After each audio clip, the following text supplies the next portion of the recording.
Baik, selamat pagi dan salam sejahtera untuk kita semua.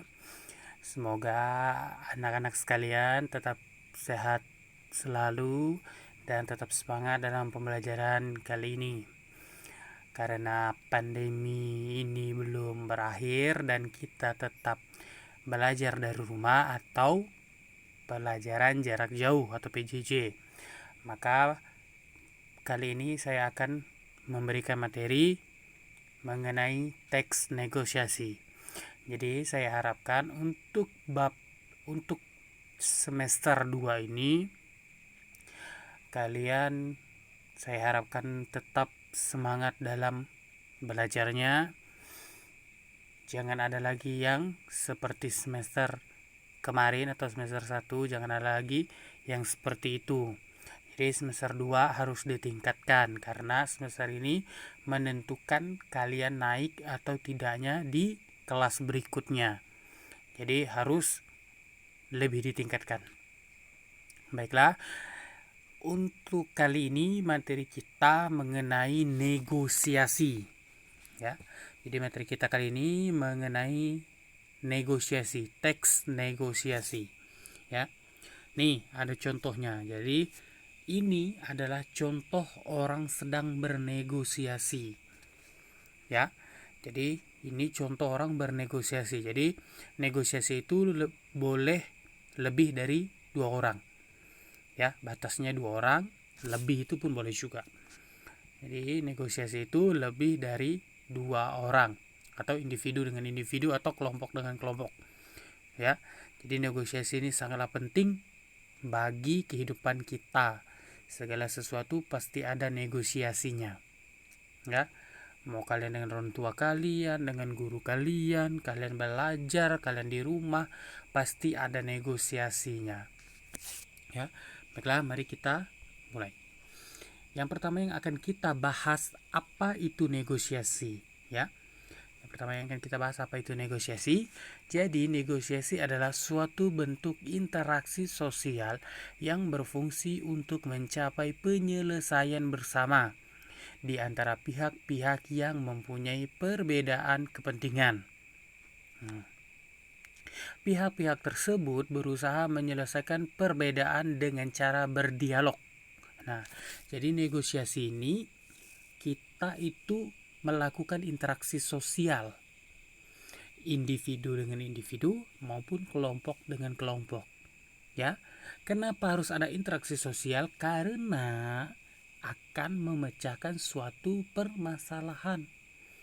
Ya, akan mencari penyelesaian. Nih, mencari penyelesaian bersama-sama. Kira-kira bagaimana cara menyelesaikan masalah ini? Nah, dilakukanlah negosiasi.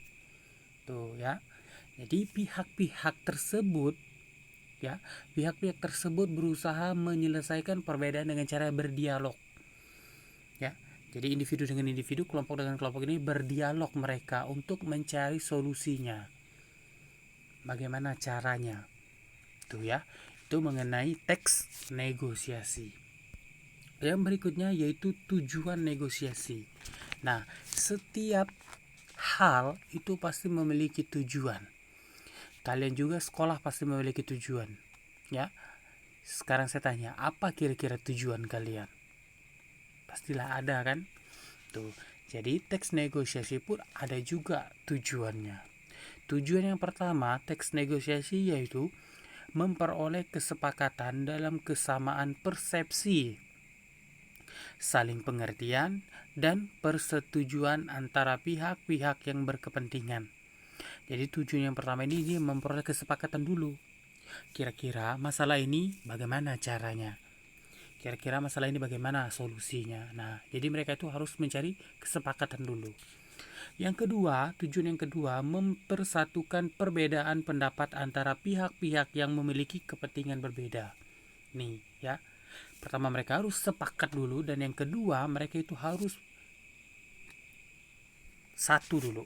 Mereka harus dipersatukan dulu perbedaannya. Karena kan si A dan si B itu memiliki perbedaan yang sangat-sangat berbeda. Ya. Jika orang berdialog, orang bernegosiasi, mereka itu sangat berbeda pendapatnya. Nah, dengan negosiasi mereka itu harus disatukan dulu perbedaan mereka tuh. Untuk apa? Untuk keberhasilan negosiasinya atau keberhasilan dialognya. Sedangkan tujuan yang ketiga yaitu mendapatkan solusi dari masalah yang dihadapi. Nah, karena mereka tadi itu memiliki perbedaan yang berbeda, harus disamakan dulu maksudnya. Nah, jadi mereka ini harus mencari, harus dapat solusi dari masalah yang mereka hadapi. Kira-kira bagaimana ini masalah ini, bagaimana caranya, bagaimana solusi ke depannya yang baik, yang menguntungkan kedua belah pihak, tidak mementingkan atau tidak menguntungkan satu belah pihak saja. Jadi bernegosiasi itu harus menguntungkan kedua belah pihak, tidak ada yang dirugikan. Sedangkan tujuan yang keempat, menghindari kerugian. Nah, menghindari kerugian seperti memberatkan salah satu dari pihak-pihak yang berkepentingan. Tuh, sudah saya sebut di sebelumnya bahwa negosiasi ini harus menguntungkan kedua belah pihak. Tidak ada yang dirugikan atau tidak ada yang diuntungkan. Sama-sama untung, sama-sama rugi. Tapi bernegosiasi itu harus sama-sama untung, ya. Tuh. Jadi ada 4 tujuan dari negosiasi.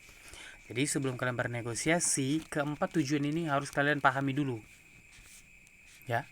Harus kalian pahami sebenar-benarnya maksud dan tujuan dari negosiasi yang akan kalian bahas. Ya, jadi ada 4 tujuannya. Yang berikutnya yaitu unsur pembangun teks negosiasi. Ya, jadi semua teks memiliki unsur pembangun. Tidak ada teks yang tidak memiliki unsur pembangun. Semua teks memiliki unsur pembangun. Unsur pembangun yang pertama yaitu partisipasi. Ya, karena bernegosiasi kan harus 2 orang atau lebih. Jika tidak ada orang yang berpartisipasi, apakah bisa bernegosiasi? Tentu saja tidak. Karena orang berdiskusi atau bernegosiasi itu harus ada lawan bicaranya.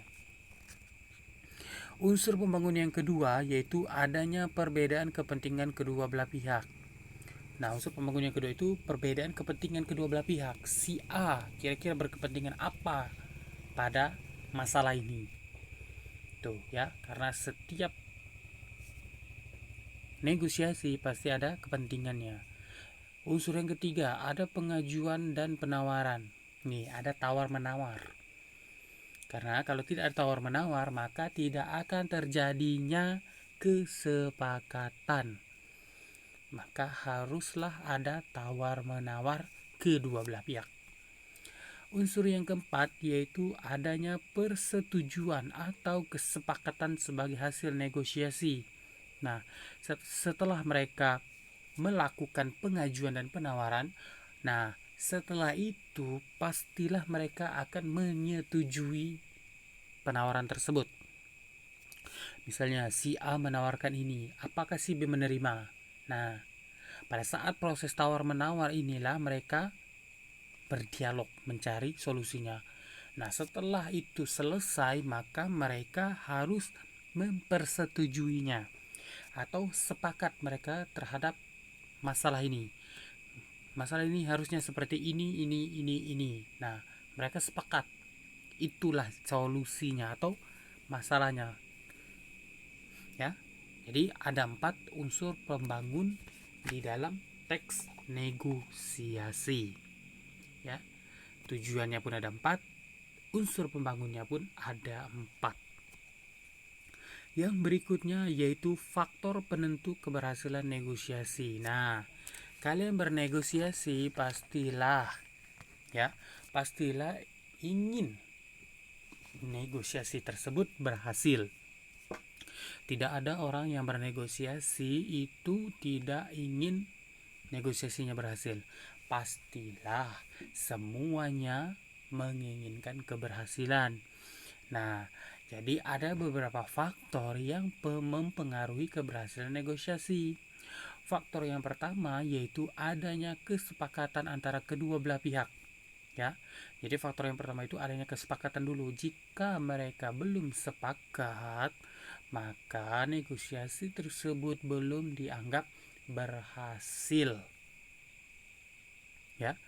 Jadi belum dianggap berhasil. Jadi mereka harus melakukan negosiasi lanjutan agar menghasilkan suatu kesepakatan yang saling menguntungkan. Ya. Tuh, jadi faktor yang pertama ini faktor kesepakatan dulu. Kira-kira sepakat nggak mereka dengan solusi ini? Tuh. Faktor yang kedua yaitu tidak ada pihak yang dirugikan. Seperti saya jelaskan tadi, negosiasi itu harus saling menguntungkan. Tidak boleh ada yang dirugikan. Tidak boleh yang ada diuntungkan. Jadi dua-duanya harus diuntungkan. Ya. Faktor yang ketiga yaitu kesepakatan yang dicapai harus praktis dan dapat dilaksanakan.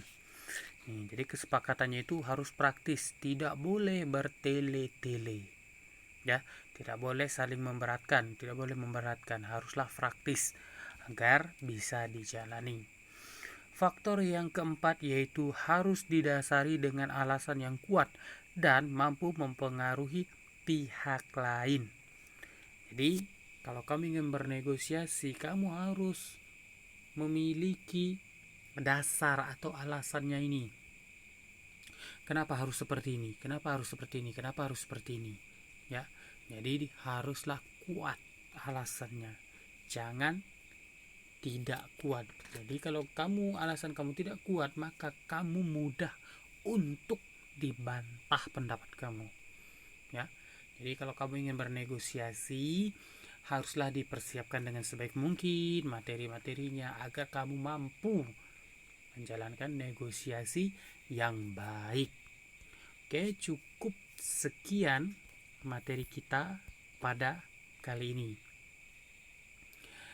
Saya harap kalian memahami apa yang saya sampaikan.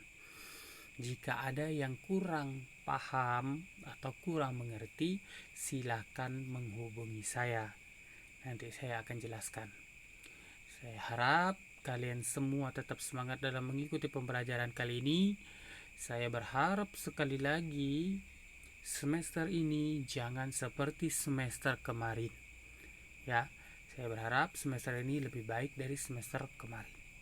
Saya ucapkan terima kasih dan selamat pagi.